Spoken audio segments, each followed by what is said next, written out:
ایک پرانے زمانے کی بات ہے۔ ایک درویش جنگل کے راستے سے گزر رہا تھا۔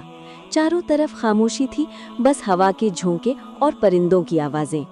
چلتے چلتے اچانک سامنے سے ایک خوفناک شیر آ گیا۔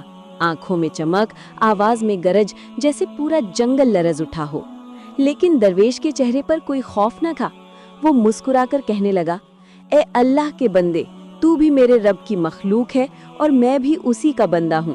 اگر میرا رب چاہے گا تو میرا کچھ نہیں بگاڑ سکتا، اور اگر وہ چاہے تو میرا رزق بن جائے گا۔ یہ سن کر شیر آہستہ آہستہ درویش کے قریب آیا اور اس کے قدموں میں بیٹھ گیا۔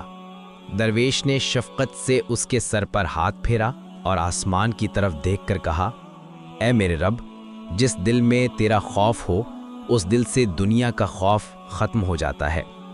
شیر خاموشی سے اٹھا، جنگل کی طرف واپس چلا گیا اور درویش اپنے راستے پر سکون دل کے ساتھ آگے بڑھ گیا۔